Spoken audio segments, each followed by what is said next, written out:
Well, good morning. So good to be here with all of you worshiping God together on this special occasion, the time of year when we get to thank God and be grateful for our mothers. I asked I said Happy Mother's Day to somebody, and they said, well, isn't every day Mother's Day? And I said, well, yes, of course. But of course, this is a time when our culture in this country especially takes to think about our moms. And we have a lot of special visitors, many familiar visitors with us that we've not seen in a while that have come to be with their moms. I'm just so grateful for all of you. And if you'll turn to 1 Samuel 1, that's where we're going to begin our lesson this morning about the power of a prayerful mom. Last week, Dwayne started a series of 7 sermons on how to find true inner peace. But because today's Mother's Day, we thought it was worth pausing that series briefly to talk about the importance of moms. And then next week, Lord willing, we will start that up again. But here in 1 Samuel 1, Hannah brings her 3-year-old son Samuel to Eli, the high priest, to serve in the tabernacle. And so we pick up in verse 25. Says, then they slaughtered the bull and brought the boy to Eli. And she said, oh, my Lord, as your soul lives, my Lord, I am the woman who stood here beside you, praying to the Lord. For this boy I prayed, and the Lord has given me my petition, which I asked of him. So I have also dedicated him to the Lord. As long as he lives, he is dedicated to the Lord, and he worshiped the Lord there. I appreciate the moms here at PSD who participated in the survey that I sent out this week, asking 2 questions. One, what is the best part about being a mom? And the second, I thought about phrasing it, what's the worst part? I didn't think that was a good wording. What's the hardest part about being a mom? And so for the most part, on that second question, there were 3 major themes that emerged in your answers about the hardest part of being a mom. The first theme was that it's hard for moms to know when to let go and allow their kids to make their own choices, even if those choices means their kids are going to have to suffer in some way. The second theme was that it's hard for moms to send their kids out into this world with so many corrupting, evil influences.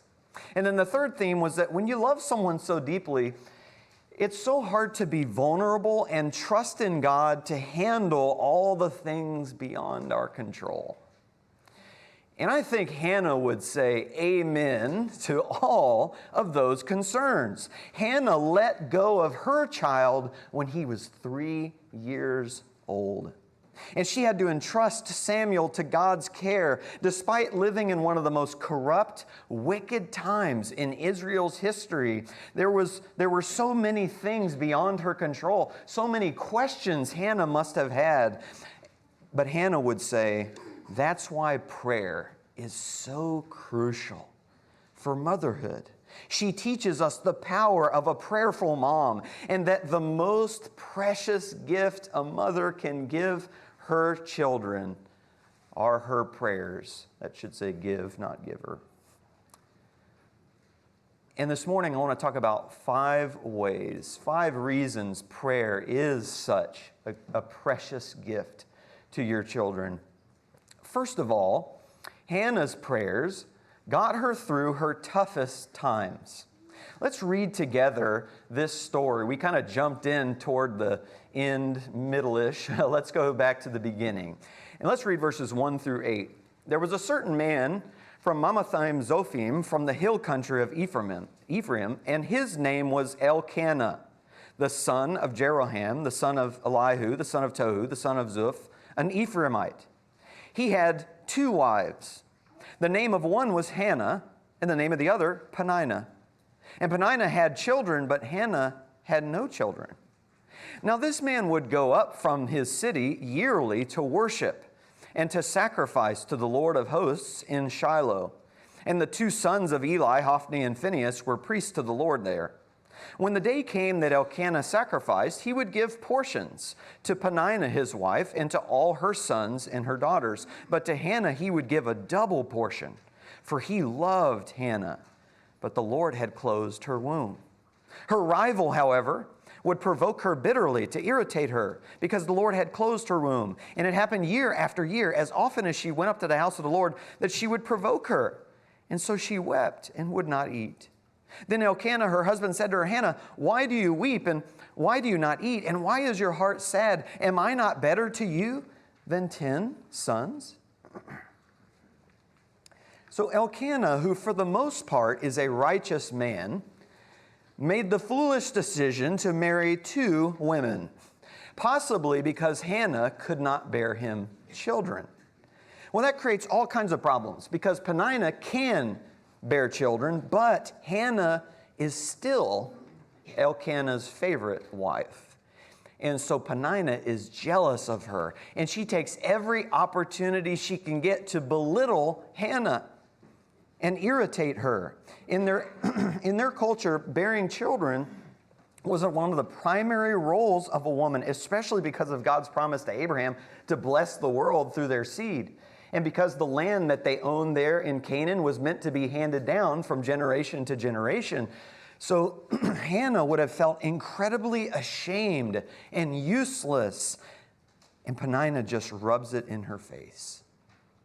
One writer described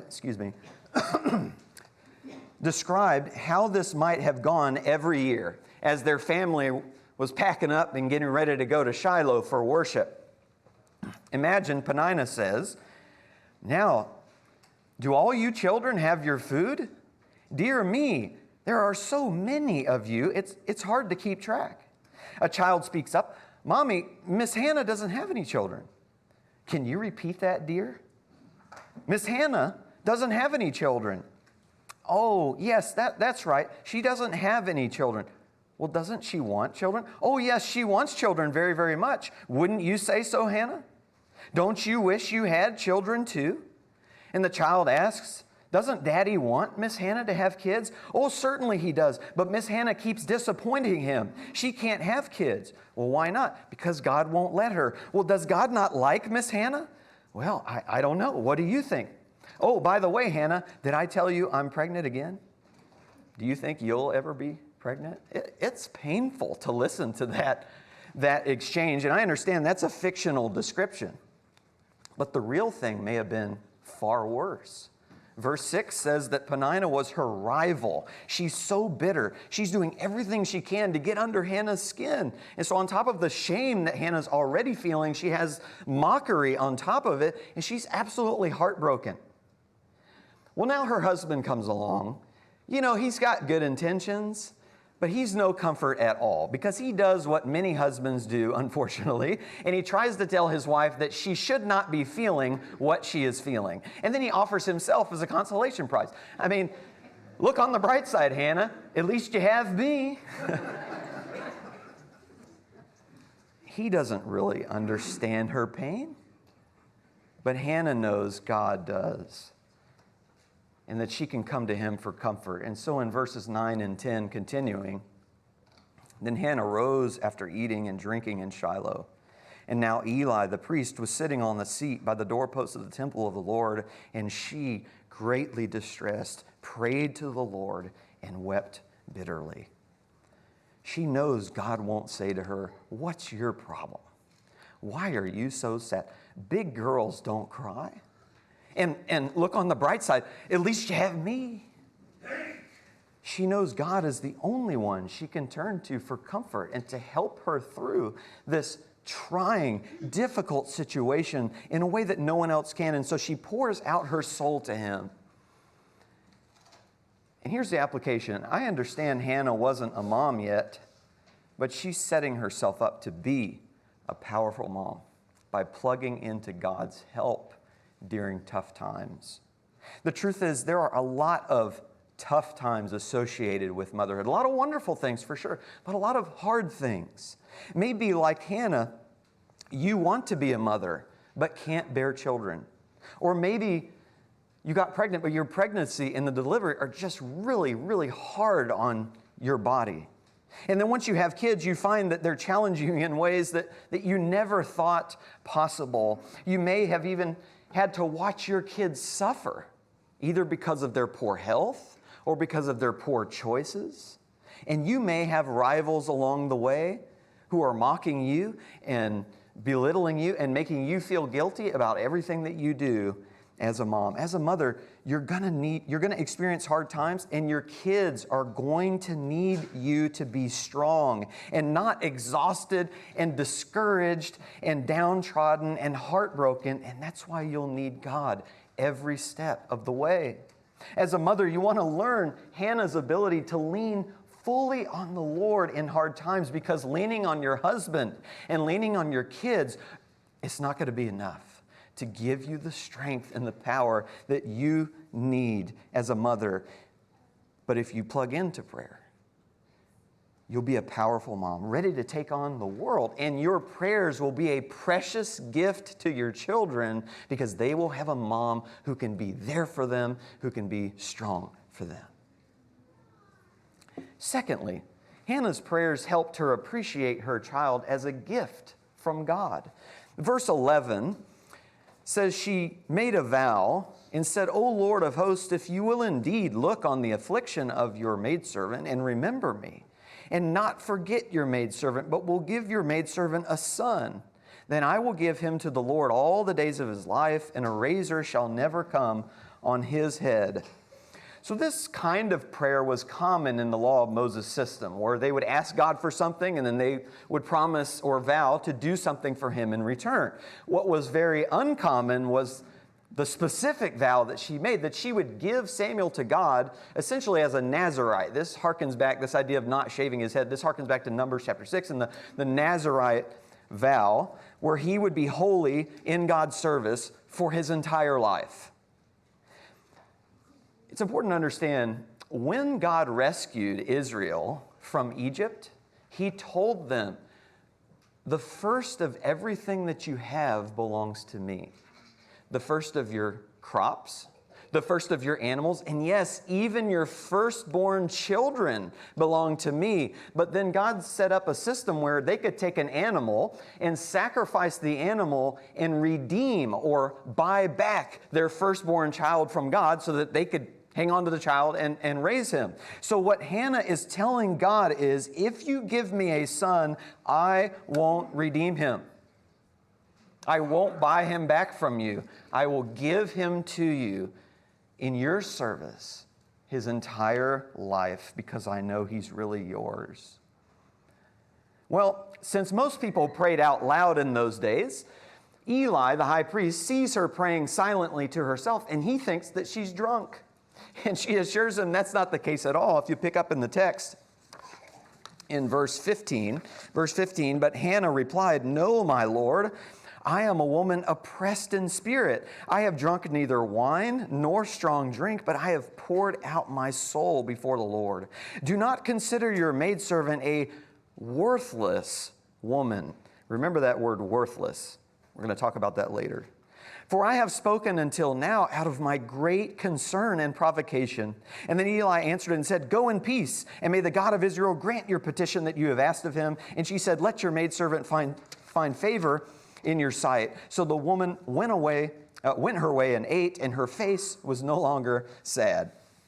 So Hannah relied on God in prayer to get her through the hard times. And then because she prayed this specific prayer for a son, when God came through on his word, she knew this son, this child is a gift from God. And so in verse 20, "It came about in due time after Hannah had conceived that she gave birth to a son, and she named him Samuel, saying, 'Because I have asked him of the Lord.'" The name Samuel means God has heard. So he's a living reminder that she didn't conceive of this child by her own strength and her own power, but he was a true blessing and gift of the Lord. And it helped her appreciate how special this child was because of her prayer life. And the application here is that even though this was a special prayer and a special occasion, the Bible teaches that all children are a gift from God. So look with me, if you'll keep a marker here, we'll be back. Look in Psalm 127.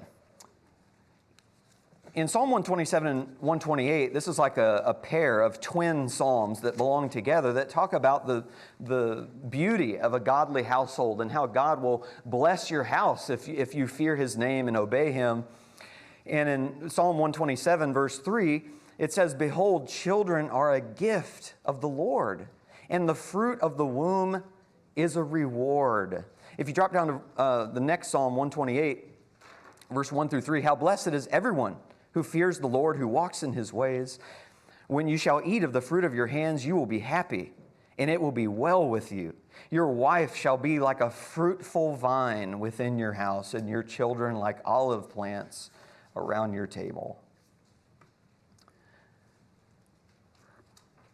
I understand sometimes it can be helpful for moms to get together and to talk about all the crazy things that their kids did that week. There's something comforting about knowing, hey, I'm not alone, and this motherhood thing can be difficult. But if moms aren't careful, those conversations can turn sinful if it turns into a complaining session. And you start talking about how you wish you were still single and you had your freedom again, and woe is me because of my kids. In fact, there's a whole subculture on social media around this kind of attitude of moms making videos on TikTok complaining about how bad their kids are, or using the letters or refrigerator magnet letters to spell out curse words, cursing their own children, and then laughing about it because their child can't read. He's too young to read. He doesn't know what it is. But she's cursing. And these videos are getting millions of likes. And people just think this stuff is hilarious. And there's a whole product line of mommy needs wine, t-shirts, and wine glasses for moms relying on alcohol to escape from their kids. Some are starting to wake up and realize just how toxic this really is. This is toxic behavior. And it's part of, many are arguing right now, it's part of what leads so many to seek out abortions. Because kids are viewed as these horrible burdens that prevent us from having fulfilling careers and the life that we really want to live. Some of the writings from the pro-abortion side describe children in the womb like enemies, invading a woman's body with the potential to ruin her life if it comes to term. I just want you to see that's the opposite of what God says about life in the womb. He describes children as a blessing, and a fruitful wife is like a vineyard who bears fruit that then brings more life and more blessing into the world. Moms, the more you're in prayer to God about your children, the more you'll find your heart filled with gratitude and not so much complaining. Your prayers will be a precious gift to your kids because they'll have a mom who doesn't complain about them, but rather treasures them. And to help us appreciate the gift of children, here's what some of our moms said in the survey about the best part of being a mom. The best part is watching them grow, learn, and discover new things. And the unconditional love we share forms a special bond. Another mom said, the unconditional love, the humor, the hugs and kisses, a connection that is like no other on this earth, and enjoying them as adults.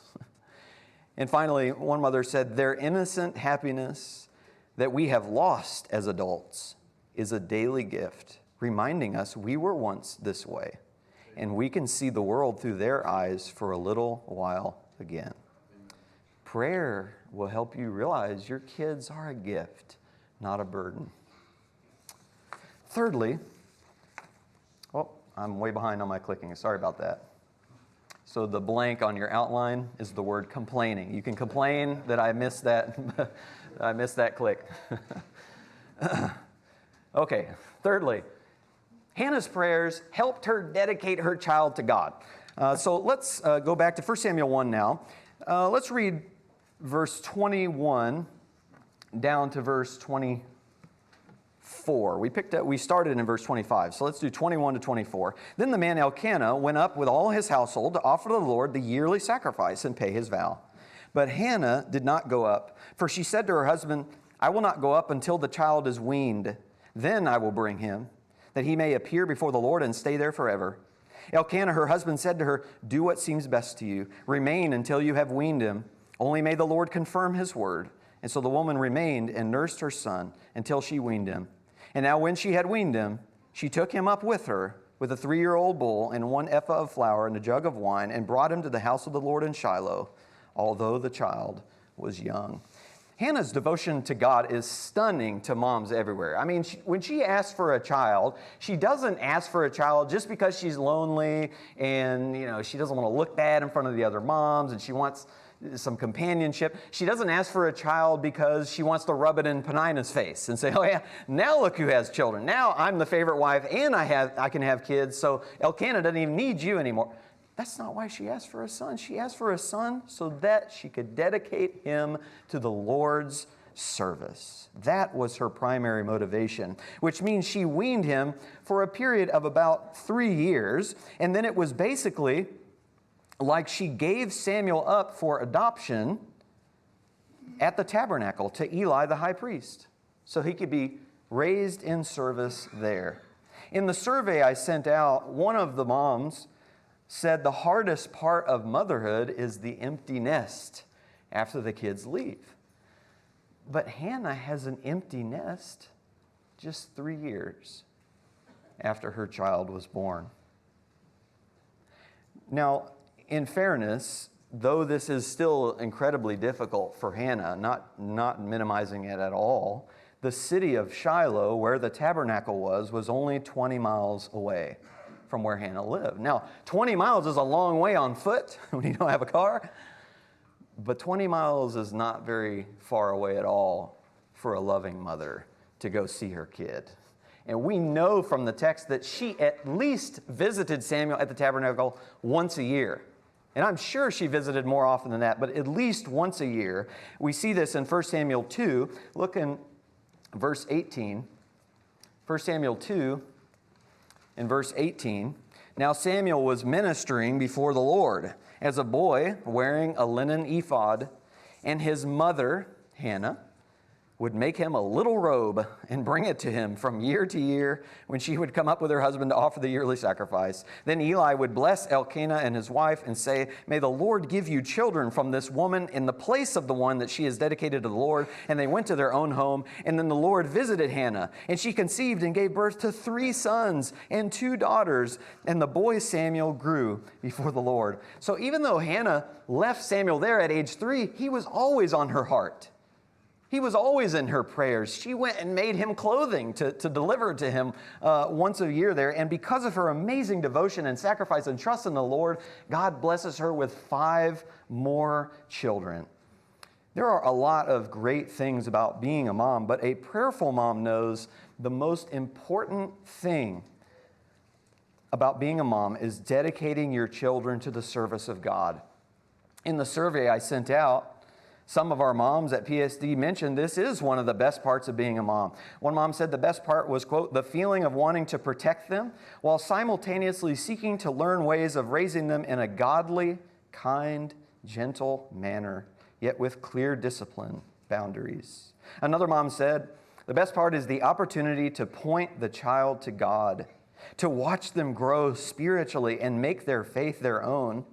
Retha Tucker wrote a poem about motherhood, and one of the lines, and you can ask her for the full poem if you want to share that with them, Retha, but one of the lines was about mom. She's a storyteller that reads us endless stories from the Bible, teaching us wrong from right. Now, gratefully, God is not asking us to take our children and go drop them off for adoption at the tabernacle. But He is asking moms to trust Him enough to train them in the way that they should go, to teach their kids, to teach your kids about God so that they can grow up to glorify and honor Him, to get them plugged into the church, to get involved with other Christians as much as humanly possible. And yes, it may mean you don't get to see your child as often as you like because they're so busy in God's kingdom.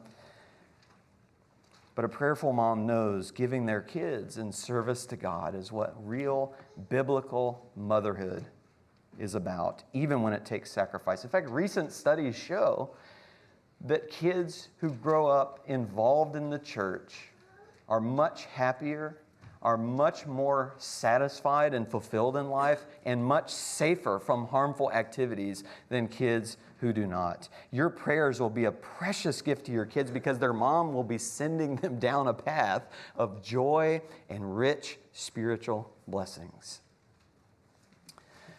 Fourthly, this morning, Hannah's prayer kept Samuel safe from evil. You have to understand the times in which they were living. In Judges chapter 2, verse 10, it says, there arose another generation after them who did not know the Lord, nor the work which he had done for Israel. So Hannah's living in one of the darkest periods in Israel's history, a time when almost no Israelites knew God, a time when there were no mothers teaching their kids about God or dedicating their kids to God at all. And you might think, well, at least Samuel's going to be safe from all the evil at the tabernacle. I mean, surely the priests, the religious leaders, are going to be a good influence on Samuel. No, not the case either. Look with me in chapter 2, in verses 12 through 14. Now the sons of Eli were worthless men, and they did not know the Lord and the custom of the priests with the people. Pause there with me. Not even the priests knew the Lord. And they're the religious leaders. And remember when Hannah was defending herself against the charge of drunkenness, she says, please do not consider me a worthless woman. Meaning, I'm not a woman who is useless to God because of my wickedness. But notice that same word, worthless, is used here to describe the priests. The priests were useless to God because of their wickedness. That's how terrible they were. And the text goes on to say how the priests were stealing portions of people's sacrifices for themselves. Continue in verse 13. When any man was offering a sacrifice, the priest's servant would come while the meat was boiling with a 3-pronged fork in his hand. And then he would thrust it into the pan or kettle or cauldron or pot. All that the fork brought up, the priest would take for himself. Thus they did in Shiloh to all the Israelites who came there. So you have to understand, for some of the sacrifices, the one offering that sacrifice would get to eat a portion of it. And that was a way to commune with God in a meal. It was a way to share a covenant meal with the Lord. And so the priests, by stealing their portions that normally would go to the sacrificer, they're keeping people from having a covenant meal with God. It'd be like, if one of the elders came in and just stole all the Lord's Supper bread, before our Lord's Supper service, and he's in the back, he's just eating it all himself, and now we don't get any, and we can't commune with the Lord. I mean, it's a horrific thought. And it gets even worse because it says that they stole the fat portions of the sacrifices, which, those belonged to God. That was the best part, the most flavorful part. That belonged to God. They're stealing that too. And then it gets even worse because if you drop down to verse 22, it says, Eli was very old, and he heard all that his sons were doing to all Israel and how they lay with the women who served at the doorway of the tent of meeting. So the priests are sleeping with the women who helped in the service of the tabernacle. I think one of the reasons Eli so quickly jumped to the conclusion that Hannah was drunk is because he was used to seeing drunk women at the tabernacle all the time. This is the kind of environment that they are living in. And despite that environment, corruption everywhere, Hannah still prayed for God to give her a child. How many women today think to themselves, it would be an act of cruelty to bring a child into this world because it's just so evil? That wasn't Hannah's perspective at all. She knew a child dedicated to God could bring him glory and honor even in the worst environment. And so she would have taught Samuel about God as much as she could in those 3 years while she weaned him. And I imagine every time she went to visit him at the tabernacle, she was continuing to teach him about God. And it's because of her prayer and influence in his life that Samuel continued to grow and please the Lord. And the narrator wants us to see this because he's talking all about how evil and horrible the priests are. But then you come to a verse like this in verse 26 about Samuel. The boy Samuel was growing in stature and in favor, both with the Lord and with men. Interestingly, almost a word-for-word description for Jesus in Luke 2:52. Samuel grows up in this horribly wicked environment to become one of the most influential leaders in Israelite history. By God's power in his life, through Hannah's prayer and influence, Samuel, as God's prophet, priest, and judge, single-handedly turns the nation's heart back to God in repentance. We see a piece of this in chapter 7. If you'll turn there very quickly to chapter 7, After the Israelites had gone through so much turmoil at the hands of the Philistines, they came to Samuel begging for his help. And it says this in chapter 7, verses 3 and 4, "Then Samuel spoke to all the house of Israel, saying, 'If you return to the Lord with all your heart, and remove the foreign gods and the Ashtaroth from among you, and direct your hearts to the Lord, and serve him alone, he will deliver you from the hand of the Philistines.' So the sons of Israel removed the Baals and the Ashtaroth and served the Lord alone." There's a South African proverb that goes, "The hand that rocks the cradle rules the nation and its destiny." I like that. It's about moms. It's fantastic. But in Hannah's case, we can change that and alter it a bit. The mom that prays over the cradle rules the nation and its destiny. Samuel changed the course of Israel's history forever by uniting them and transitioning them to the Davidic kingship, which would ultimately pave the way for the Messiah. You know, as a mom, there's so much beyond your control, especially when you consider sending your kids out into this evil world. But if you, like Hannah, will do your best to dedicate your child to God and then trust God with the things beyond your control, there's no telling what kind of powerful impact your child can make in this world. And rather than being paralyzed by the fear of the unknown and fear of all the evil influences, prayerful moms are empowered by what they know God can do with their child in His kingdom. Your prayers will be a precious gift to your kids because they'll have a mom who doesn't suffocate them with a tight, overbearing grip. You won't be clutching them in fear and helicoptering around them until they're 30. You'll be there to guide them and to trust the Lord with the things beyond your control. And finally this morning, Hannah's prayer helped her realize the kind of person that pleases God.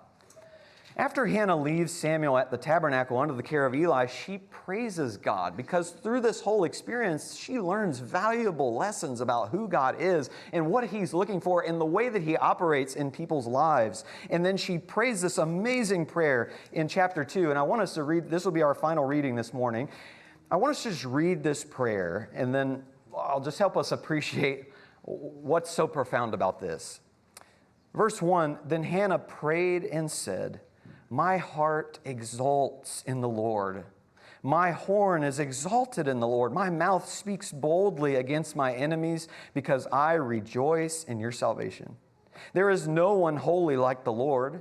Indeed, there is no one besides you, nor is there any rock like our God.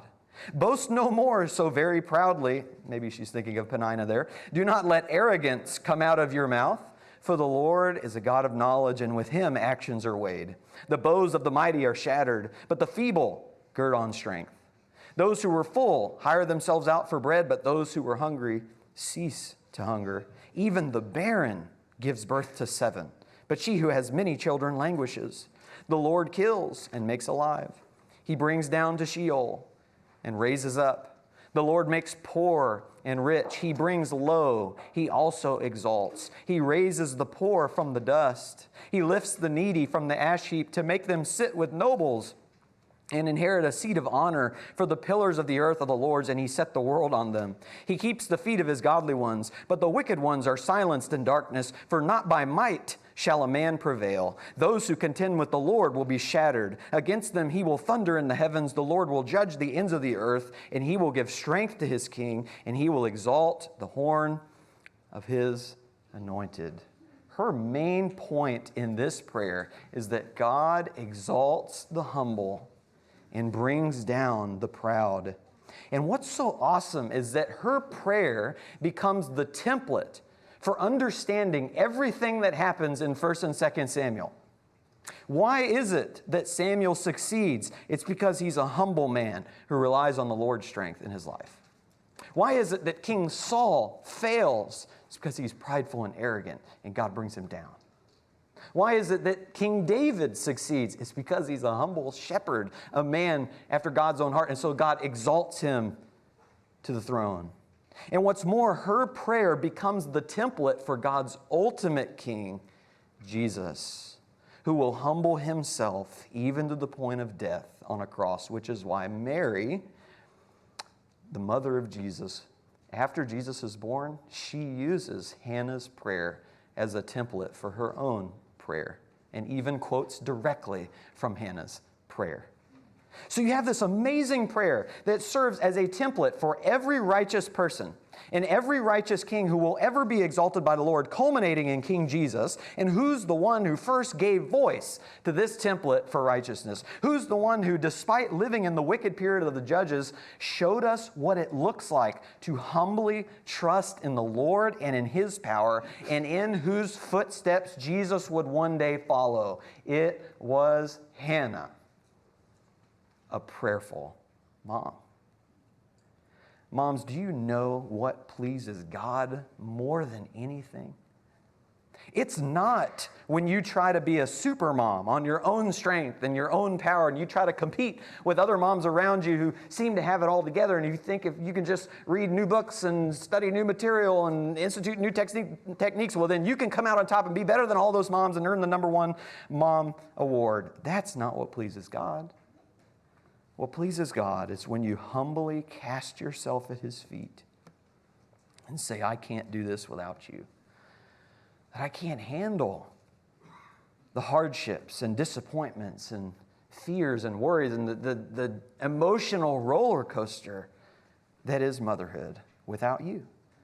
Please, God, help me dedicate my children to you and help me entrust them to your care, even when it's hard to let go and even when it's hard to send them out into this big, scary world. And your prayers will be a precious gift to your kids because they'll have a mom who's raising them to be humble servants who please the Lord too. Humble servants that God will one day exalt. The most precious gift a mother can give to her children are her prayers. If you'd like to take a moment to put away your outlines, I'm going to offer an invitation to come to the Lord this morning. And I want to tell you that God also knows what it's like to dedicate a child to service. God also knows what it's like to let go of control and to send His Son into this wicked, evil world, and to watch His Son suffer more than anyone else ever had or will. But like Samuel, Jesus was not corrupted by the darkness around Him, but rather He became a light that defeated that darkness and continues to offer salvation to souls today. And because He humbled Himself to the point of death on a cross, God stayed true to the template of Hannah's prayer, and He exalted Jesus up to His right hand to sit at the right hand of His throne in victory. If you're here this morning and you're willing to humble yourself and cast yourself at God's feet, He will exalt you too. And whether you're a mom or not, you can plug in to God's power this morning. And it'll change your life and the life of your kids forever. God is here, longing for His children to come back. He's a hurting parent. If you've been a parent and you've seen your child not live right, you know that pain. And if you're here this morning as a child of God and you're not living right, God feels pain. And He would love nothing more than to have you come home to Him this morning. If we can help you do that, experience that amazing joy, the angels will rejoice in heaven over that, and we will rejoice with you too. If we can help you in any way, come back home this morning. Let us know how while we stand and sing.